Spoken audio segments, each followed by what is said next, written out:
पूर्णिमा के दिन चावल का एक आखा दाना जानते हो, पूरा खंडित चावल नहीं, कितना चावल, एक दाना चावल का शंकर भगवान के शिवलिंग पर समर्पित करिए।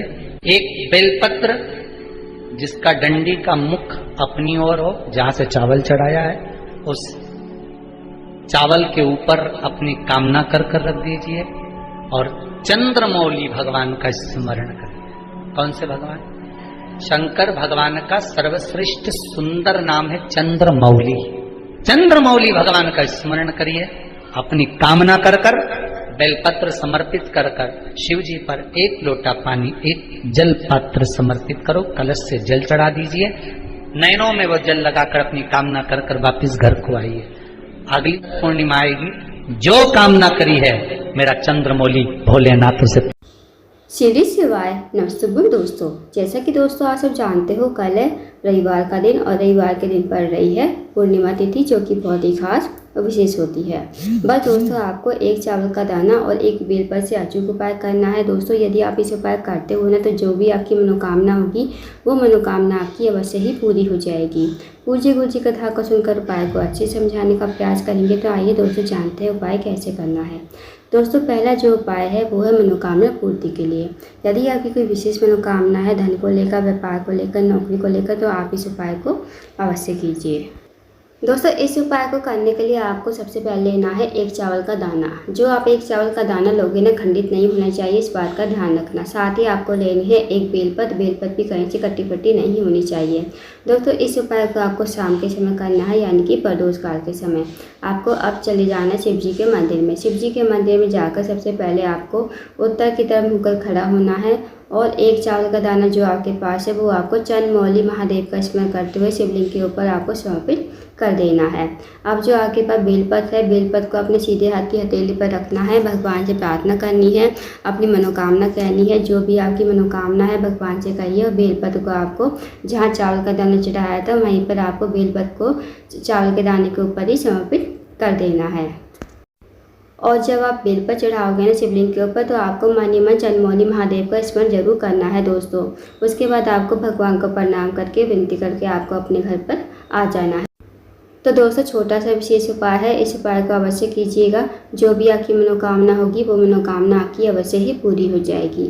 अब जानते हैं दोस्तों अगले उपाय के बारे में। दोस्तों, अगला जो उपाय है वो है, अगर आपका कोई कार्य है बहुत दिन से अटका हुआ है, आप किसी कार्य के लिए बाहर जाते हो, आपको उस कार्य में सफलता नहीं मिल पाती है। साथ ही अगर आप नौकरी की तैयारी कर रहे हो, नौकरी आपको नहीं मिल पा रही है, तो आप इस उपाय को अवश्य कीजिए।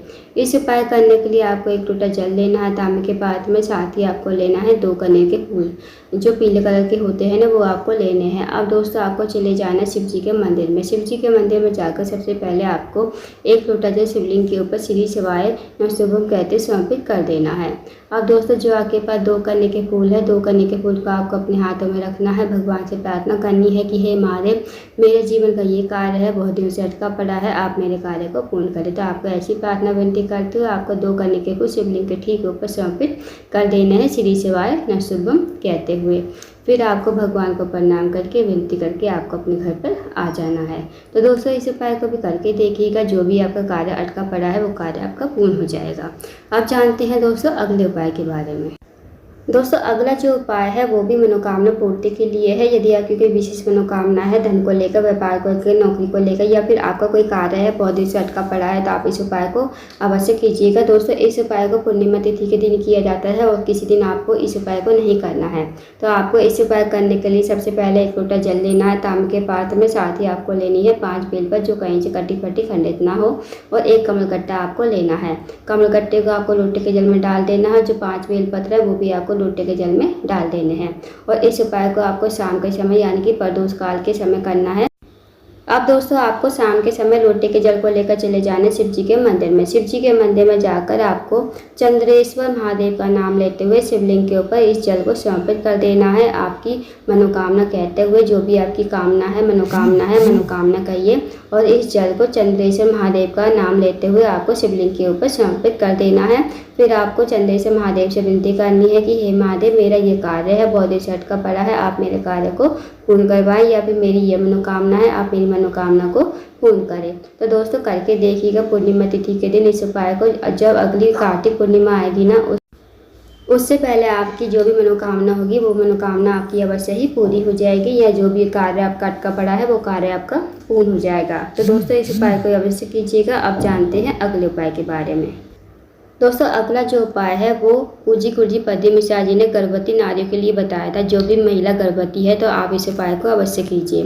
तो आपको क्या करना है, यदि आपको डॉक्टर ने कह दिया है कि आपके पेट में जो बालक है वो मतलब कमज़ोर है, विकलांग है, जो भी बच्चे में कमी बताई है, आप इस उपाय को पूर्णिमा तिथि के दिन अवश्य कीजिए। आपको क्या करना है, आपको रात्रि के समय अपनी छत पर आकर खड़ी हो जाना है जब चंद्रमा की रोशनी हो। तो आपको चंद्रमा की रोशनी की किरणें जो है अपनी नाभि पर पड़वानी है। आप 1 से 2 मिनट तक खड़े रहिए चंद्रमा की रोशनी के सामने और अपनी नाभि पर चंद्रमा की किरणें पड़वाइए। इस उपाय को करने से जो भी आपका बच्चा पेट में है ना वो विद्वान होगा, श्रेष्ठ होगा, चतुर होगा, और जो भी डॉक्टर ने कमी बताई है वो सारी कमी दूर हो जाएगी। बस आपको चंद्रमा की किरणें अपनी नाभि पर पड़वानी। जो भी महिला गर्भवती है तो इस उपाय को अवश्य कीजिएगा। तो दोस्तों ये थे कुछ विशेष उपाय जो आपको पूर्णिमा तिथि के दिन अवश्य ही करने हैं। इन उपाय को अवश्य कीजिएगा। अगर आपको जानकारी पसंद